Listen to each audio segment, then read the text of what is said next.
Hello everyone, and welcome back to another video here at All Things Frugal and Fabulous.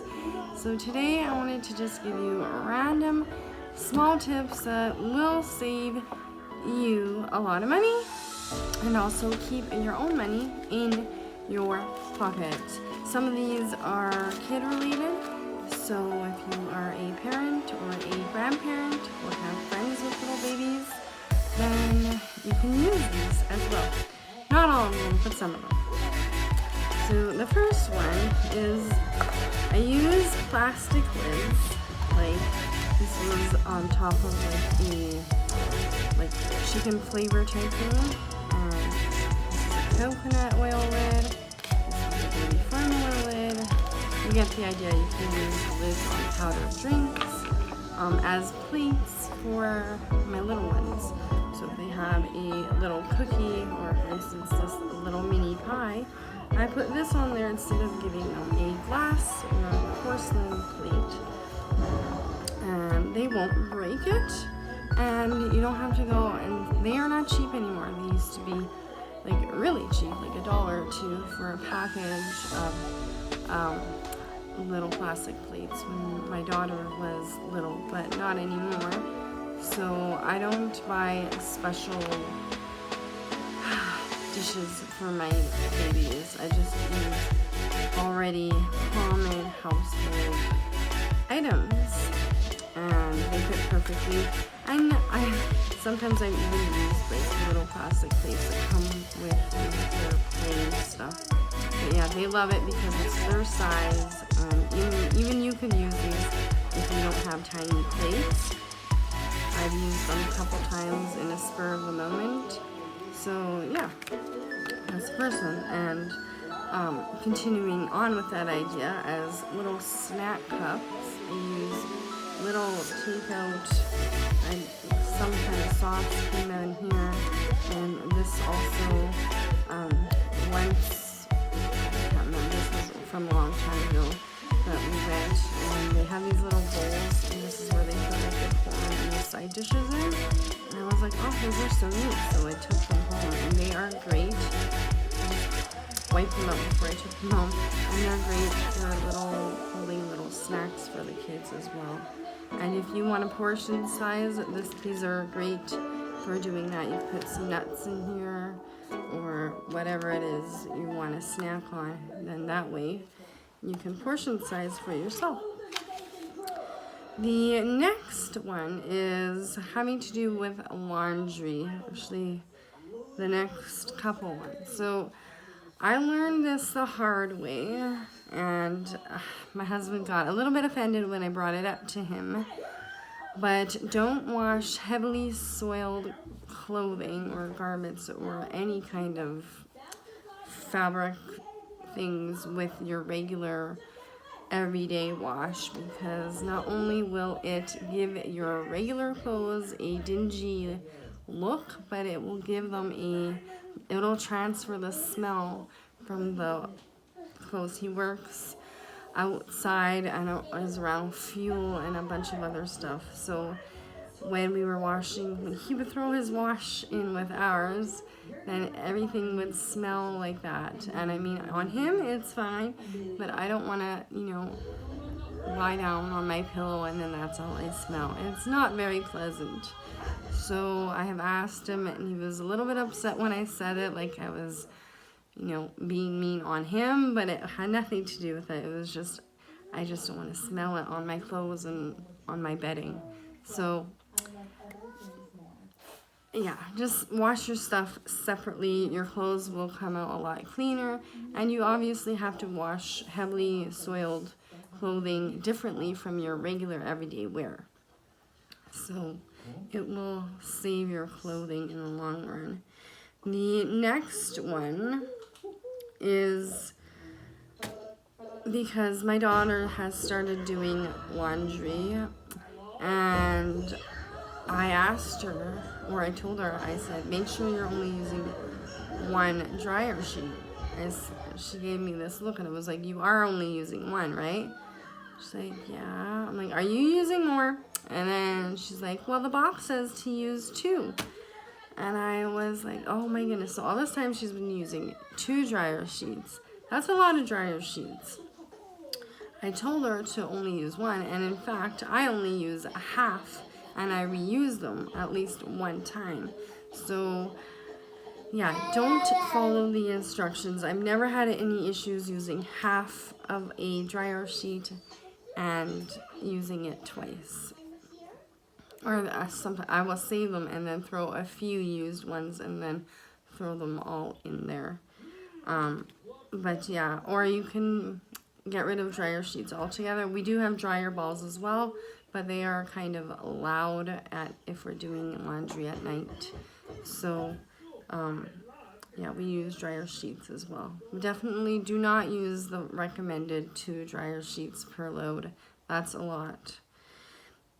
The next is, if you are a coffee drinker like I am, I've started to always use half new, half old. So every time I've finished with my coffee, I've dumped my old grinds into a jar, and I leave the jar open obviously because I don't want it to get moldy, but then I stir them up to keep them dry, and then I put old ones on top of, I put the fresh ones first and the old ones on top, and I honestly haven't noticed a difference in the taste of my coffee.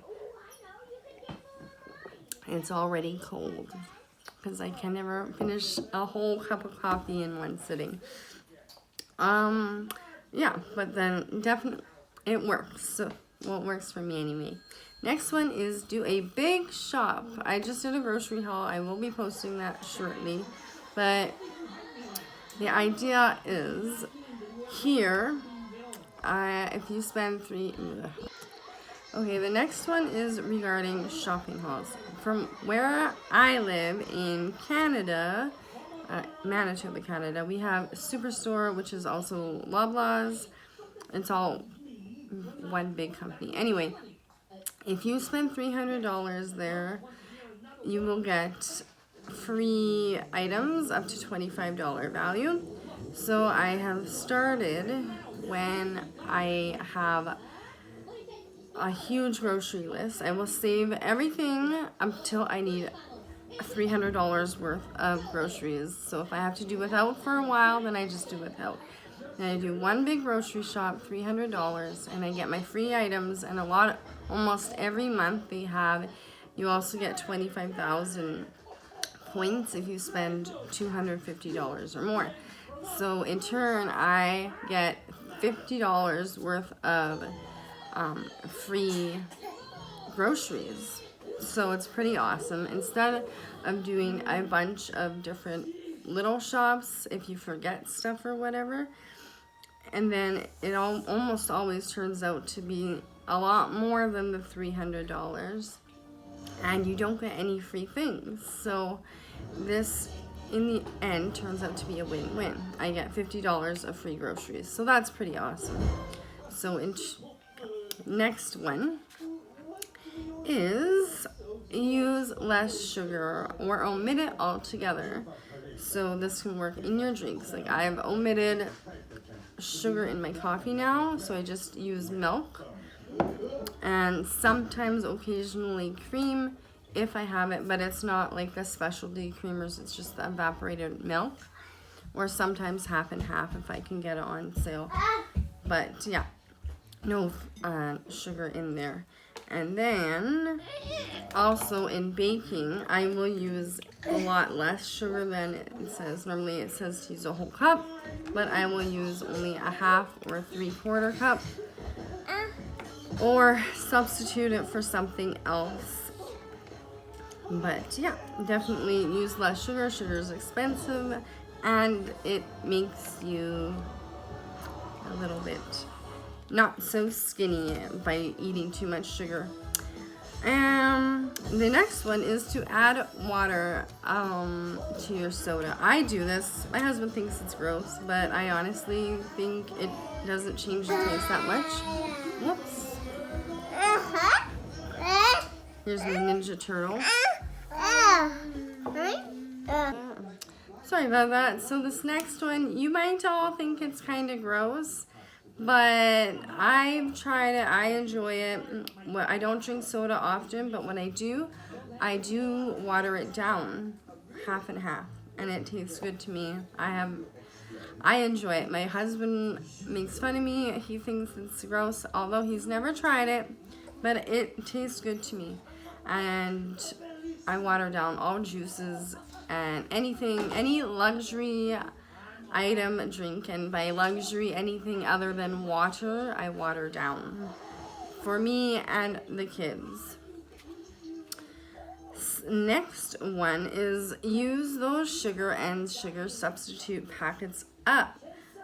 I know that we have a surplus of these things. We get them anytime you go out to a restaurant or get coffee, or like when they give them to my husband at work, they always order that Tim Hortons coffee package or whatever, where you get the big carafe of coffee, and then they just give you a ton of sugar and sugar substitutes and creamers and sticks and cups.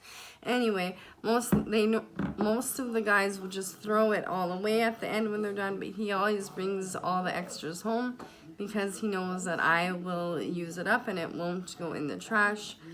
Although we don't use this in our drinking because I'm not really fond of the taste of it so much, but I will use it in baking, and if I do like a little sweetener in my coffee, I will use a touch of it. See, there's an open one right there. Probably shouldn't shake it around too much. But yeah, use them up. Use them in baking. Use no sugar and substitute it with this. It's like there's about 2 teaspoons worth of sweetener in here, and so 2 teaspoons or 3 teaspoons is like 1 tablespoon. So if you can do the math and convert it and use it in your baking, that's what I've been doing, trying to use them all up. Then I always have a few for company that doesn't use sugar. Next, go to bed earlier. I know sometimes I have trouble with this one, but it keeps you from snacking and eating more, because when you stay up later, you feel hungry, but most of the time you're just thirsty. And you also use more electricity, and in some cases, you might even be spending money on late night browsing, Amazon or whatever other website you like to browse on. So definitely go to bed a little bit earlier or stick to reading at nighttime. The next is, these are for when you go out shopping. I have 3 tips. So the first one, in Canada, I know for sure, and there's a list of all the retailers if you look online, it's called the scanner accuracy code. And I did double check, they also have this in the US, but if you're not in the US or Canada, I'm not sure if they have this where you live. But basically, if something rings up that is the wrong price is what it says on where the item is, then you can get up to a $10 item free of the first item. So let's say you're buying, I don't know, 10 cans of chili, and they all ring up wrong, but you will get the first can free. So, or if it's a larger ticket item, like say it's $13, you will get up to $10 off of the first item free. So then you only have to pay $3 instead of the $13. A lot of people will just correct it and make you still pay the full price of what it should have been. They don't automatically do this scanner code of accuracy. Every time I've caught someone or caught the wrong price, all they've done is just correct it and then try to charge me the real price. But in reality, if you are in Walmart or Superstore or There's a few hardware places. I think Rona. I'm not sure. You can check it on the site again. They have to give you up to $10 of the first item free. But they've never ever done it on their own. I've always had to tell them about it or tell them to give it to me, and then they will do it. But yeah, definitely remember that and keep them accountable, because this has been put into place for them to make sure that they change the prices on time. So, and the next one kind of goes along with that, but make sure you get your rain checks. A lot of places, again, all the major retailers will give you rain checks off the ads.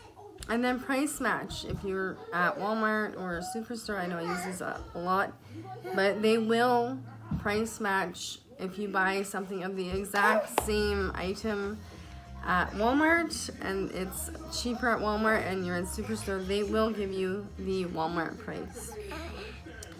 Then the very last one is check your change. Okay, so the very last one is check your change if you're paying cash. I've had multiple times where I have been paid with cash, and it doesn't matter how old the person is. I've had people my age, older than me, and young kids. It's not just young kids in high school that give you the wrong price.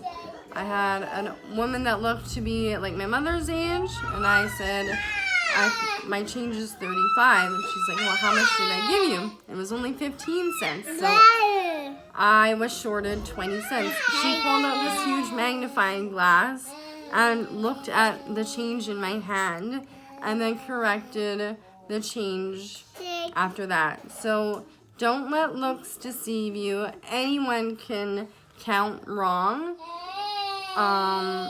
Check your change, because 20 cents, 10 cents, 50 cents, it all adds up. And you don't want to walk away without the money that you are owed. And those are my frugal tips for this video. Sorry, I have to go. I love you. I appreciate you. And thank you so much for watching. And I can't wait to see you in the next video. Bye!